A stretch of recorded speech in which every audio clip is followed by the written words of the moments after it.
Assalamualaikum warahmatullahi wabarakatuh. Alhamdulillahirabbil alamin wa bihi nasta'inu ala umurina waddin. Wassalatu wassalamu ala asrafil anbiya'il mursalin wa ala alihi wa sahbihi ajma'in.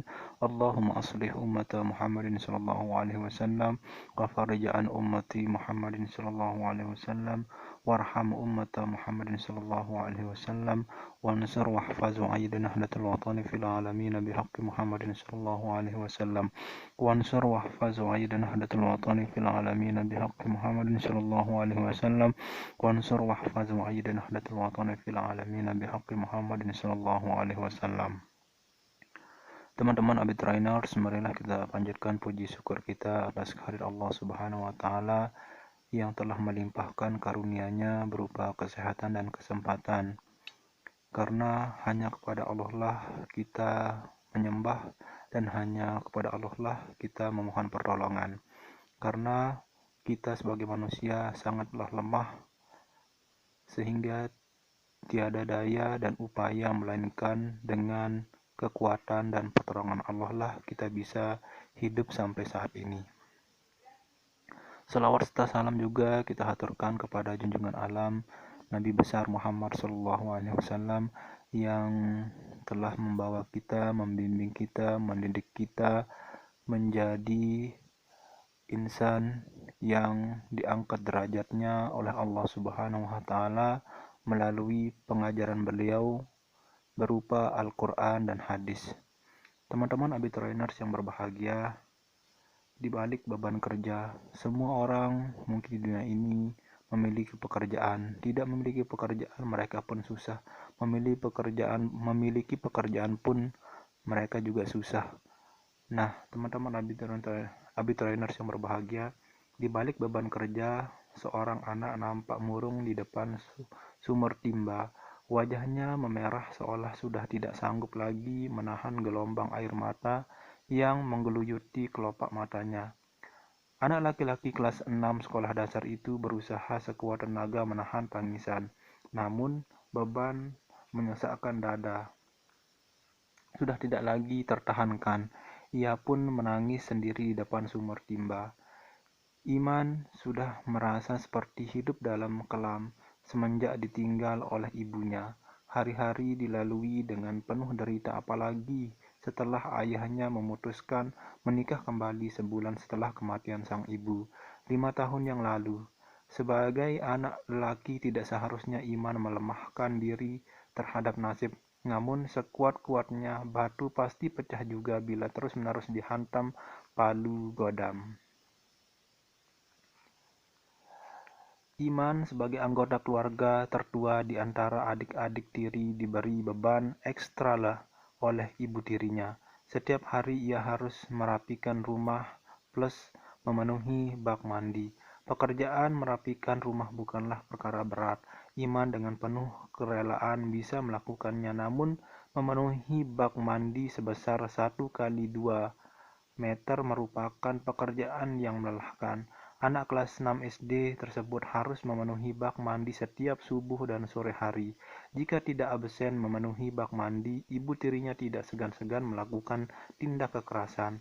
Sebenarnya dia bisa saja melawan, namun perlawanan Iman hanya akan memperburuk keadaan karena ayahnya sudah dapat dipastikan berada di pihak ibu tiri. Akhirnya, anak kecil yang hidup dengan ibu tiri tersebut pasrah dengan keadaan. Ia melakukan pekerjaan berat sehari 2 hari. Suatu hari sepulang dari sekolah, Iman berjalan sendiri menelusuri gang sempit menuju rumahnya. Hari begitu panas, sinar mentari seolah-olah ingin membakar bumi. Di sepanjang jalan yang ia lalui, dia tidak ada satu orang pun pejalan kaki. Mungkin penduduk sedang bersembunyi di dalam rumahnya di samping kipas angin yang menyala.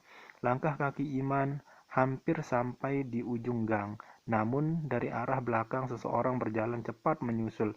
Saat Iman menolehkan pandangan, seorang laki-laki bertato sudah tepat berada di belakangnya. Laki-laki itu menjambak kerah baju Iman, kemudian mengangkat tubuhnya ke atas pundak. Iman berusaha melepaskan diri dari sang penyerang, namun laki-laki berkulit hitam itu menambah kuat cengkramannya. Di surat kabar sedang ramai diberitakan tentang penculikan anak. Para penculik bukan hanya memangsa anak perempuan, tapi juga anak laki-laki untuk dijadikan pemuas nafsu, penyimpang para pedofilia.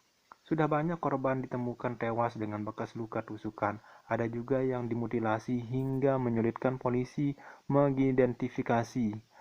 Penculikan anak untuk memenuhi nafsu bejat para lelaki pengikut kaum Lut menjadi semacam mimpi di siang bolong. Iman masih berusaha melepaskan diri dari cengkraman lelaki bertato. Ia tidak mau bernasib seperti anak-anak yang diberitakan di TV. Namun dengan cara dimutilasi, Iman terus memberontak sehingga penculik tersebut menghentikan langkahnya. Mendapat kesempatan, anak sekolah SD yang sering menimba air sumur itu mengayunkan kepala tangannya tepat mengarah ke perut penculik. Satu pukulan berhasil melepaskan cengkraman tangan lelaki hitam. Iman berdiri tegap di hadapan penculik yang masih memegangi perut. Ketika si penculik berusaha menangkapnya, Iman dengan sekuat tenaga kembali menghantamkan kepala tangannya ke arah ulu hati. Laki-laki hitam itu pun terkapar. Tanpa menunggu lama, Iman berlari membebaskan diri dari ancaman kematian.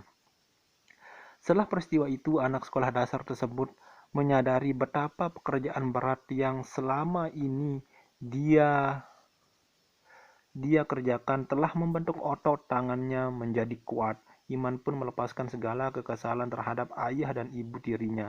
Dia melakukan pekerjaan menimba air untuk memenuhi bak mandi setiap hari dengan penuh kesungguhan. Bahkan lambat laun dia menjadi sangat mencintai pekerjaan tersebut.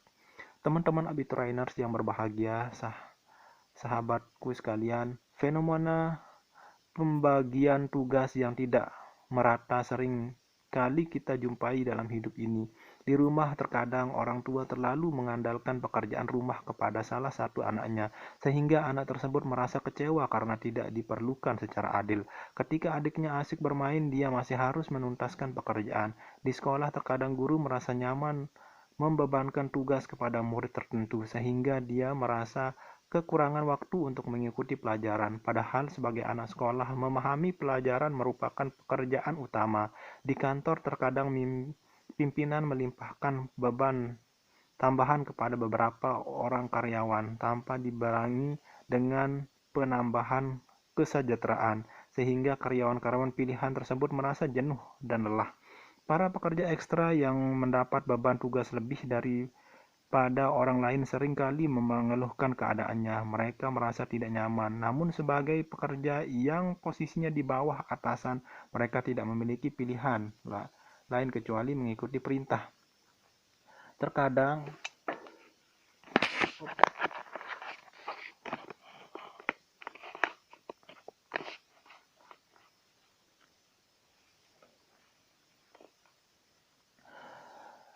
Terkadang ada pekerjaan yang berusaha menunjukkan pemberontakan dengan cara tidak menyelesaikan tugas tepat waktu atau tidak menuntaskan pekerjaannya. Namun bukan perhatian yang diharapkan datang, melainkan omelan dan peringatan diharapkan. Cuma itu aja itu Mas. Saya pusing. Oke dah, itu motivasinya. Jadi jangan pernah mengeluh teman-teman trainers ya, cuma itu saja ya. Wallahul muwaffiq wal hadi ila sabil rasyad. Wassalamualaikum warahmatullahi wabarakatuh.